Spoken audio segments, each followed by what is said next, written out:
ஓம் ஸ்ரீராம ராம ராமேதி ரமே ராமே மனோரமே சகசிரநாம தத்துல்யம் ஸ்ரீராம நாம வராணனே. உலகம் யாவையும் தாமுழா வாக்கலும் நிலைபெறுத்தலும் நீக்கலும் நீங்களா அழகிலா விளையாட்டுடையார் அவர் தலைவர் அன்னவர் சரண் நாங்களே.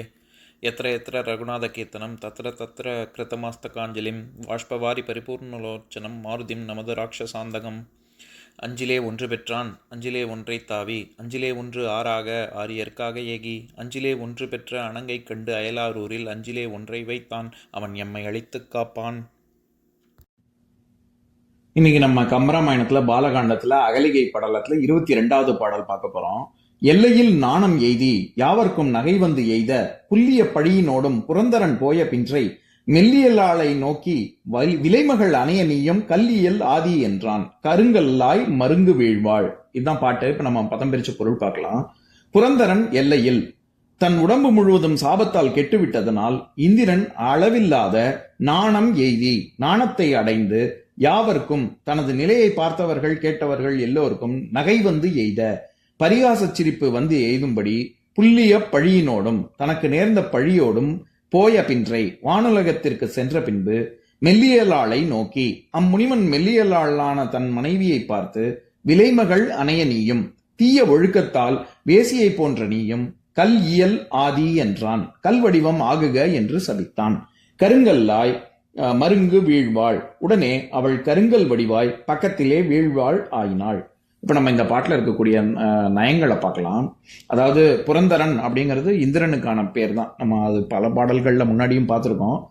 3 உலகங்களுக்கும் அதிபதி அப்படிங்கிற பொருள் வரக்கூடிய சொல்லுது. இங்க இது தன்னுடைய மனைவியான அகலிகைக்கு கௌதம முனிவர் சாபம் கொடுக்கும் பொழுது என்னன்னு சொல்றாரு? விலைமகள் அணையனியும் கல்லியல் ஆதி ஆகுக அப்படிங்கிறது தான் ஆகுதி அப்படிங்கிறது தான் ஆதி அப்படின்னு இடை குறைந்து வந்திருக்கு. அதாவது உண்மையிலேயே அகலிகை நெஞ்சறிய கற்பிழந்தவள் இல்லை. அது ஏதோ கௌதம முனிவருக்கு தெரியாம இல்ல, அவர் முக்காலமும் உணர்ந்த ஞானி தான். அப்படி இருக்கும் பொழுது எப்படி இப்படி விலைமகள் அணையனியும் அப்படின்னு ஏன் சொல்லணும் அப்படின்னு கேட்டா, அவர் சினத்தின் காரணமாக இந்த மாதிரி சரியாக ஆராயாமல் இப்படி சொல்றாரு. அப்ப அவருக்கு சினம் வருமா? இது என்ன இந்திரியங்கள் எல்லாத்தையும் அடக்கினவங்க தானே முனிவர்கள் அப்படின்னு கேட்டா, அது நம்ம எப்பவும் சொல்ற உதாரணம் தான். திருக்குறள்ல நீத்தார் பெருமைங்கிற அதிகாரத்துல 9வது குறள், போன பாட்டுக்கும் முந்தின பாட்டுல கூட பார்த்தோம்ல. அதாவது குணமென்னும் குன்றேறி நின்றார் வெகுளி கணமேயும் காத்தல் அரிது அப்படின்னு. அது ஏயும் கணம், அது கணம்ங்கிறது க்ஷணம், சமஸ்கிருத சொல். க்ஷண நேரம் ஒரு இமைக்கும் பொழுதாக இருந்தாலும் அவர்கள் அந்த அந்த நிமிஷத்திலேயே அதை அடக்கி விடுவார்கள். அது மட்டும் இல்லாம நீ நாசமா போவ, நீ நல்லா இருக்க மாட்டா அப்படின்னு நம்ம அன்றாட வாழ்க்கையில கொடுக்கக்கூடிய சாபத்தையும் முனிவர்கள் கொடுக்கக்கூடிய சாபத்தையும் ஒன்னா நம்ம முதல்ல தராசுல வைக்கவே கூடாது. ஏன்னா நம்மளுடைய சாபம் எப்படிப்பட்டது? நீ என்னுடைய மனைவி கிட்டையா தவறாக நடந்தாய், என்னுடைய பிள்ளைகள் கிட்டையா தவறாக நடந்தாய், அப்படி ஏன் எனது என்னோட அப்படின்னு சொல்லி நம்மளுடைய அகங்காரம் தான் முன்னாடி நிற்கும்.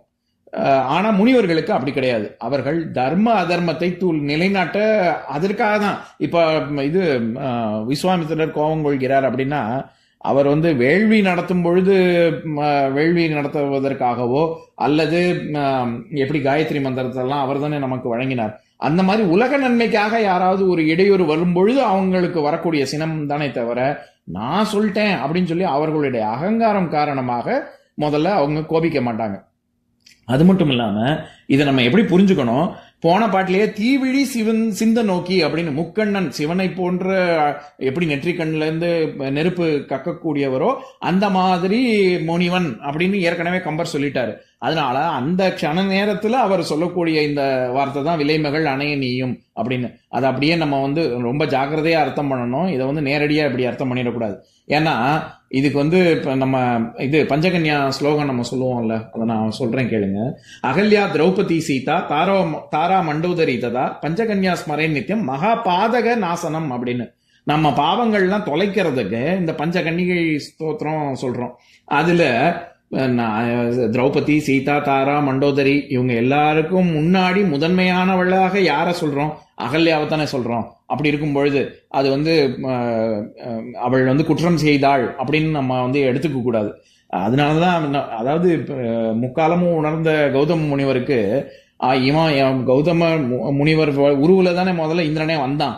அப்படி இருக்கும் பொழுது தன்னுடைய கணவன் என்று தானே அவ முதல்ல கருதி அவனுடைய ஆசைக்கு இணங்கினான். அதெல்லாம் கௌதம முனிவருக்கு தெரியாம இல்ல. அவர் எல்லா காலமும் அறிஞ்சவர். அதனாலதான் சாப விமோச்சனமும் அவருக்கு தெரியாதா? அதாவது ராமன் பின் ஒரு காலத்தில் வருவான், அவனுடைய கால் துகள் பட்டு நீ கல்லுருவம் மாறி நல்லுருவம் பெறுவாய் அப்படிங்கறதெல்லாம் அவருக்கு தெரிஞ்ச கௌதமருக்கு முன்னாடி என்ன நடந்ததுன்னு தெரியலையா? அதனால அதெல்லாம் தெரியும். அதெல்லாம் அப்படிதான் நம்ம அர்த்தம் பண்ணணும். இப்போ நான் பாட்டை இன்னொரு தடவை படிக்கிறேன், கேளுங்க. எல்லையில் நாணம் எய்தி யாவர்க்கும் நகை வந்து எய்த புல்லிய பழியினோடும் புரந்தரன் போய பின்றை மெல்லியலாளை நோக்கி விலைமகள் அணையனியும் கல்லியல் ஆதி என்றான் கருங்கல்லாய் மருங்கு வீழ்வாள். இன்னொரு நாள் இன்னொரு பாட்டு பார்க்கலாம். ஓம் சாந்தாகாரம் புஜகசயனம் பத்மநாபம் சுரேஷம் விஸ்வாதாரம் ககனசத்ரசம் மேகவர்ணம் சுபாங்கம் லக்ஷ்மீகாந்தம் கமலநயனம் யோகி ஹிருத்யானகம்யம் வந்தே விஷ்ணும் பவபயஹரம் சர்வலோகைகநாதம். உம்பரோடு இம்பர்காரும் உலகம் ஓர் ஏழும் ஏழும் எம்பெருமான் என்று ஏத்தி இறைஞ்சி நின்று ஏவல் செய்ய தம்பியரோடும் தானும் தருமமும் தரணி காத்தான் அம்பரத்து அனந்தர் நீங்கி அயோத்தியில் வந்த வள்ளல். ஓம் பூர்ணமதః பூர்ணமிதம் பூர்ணாத் பூர்ணமுதஸ்யதே பூர்ணஸ்ய பூர்ணமாதாய பூர்ணமேவாவசிஷ்யதே. ஓம் சாந்தி சாந்தி சாந்திः. ஓம் சர்வேஷாம் ஸ்வஸ்திர்பவது சர்வேஷாம் சாந்திர்பவது சர்வேஷாம் பூர்ணம் பவது சர்வேஷாம் மங்களம் பவது. ஓம் சாந்தி சாந்தி சாந்திः. ஓம் சர்வே பவந்து சுகினः சர்வே சந்து நிராமயாः சர்வே பத்ராணி பஷ்யந்து மா கஷ்சித் துக்கபாக் பவேத். ஓம் சாந்தி சாந்தி சாந்திः.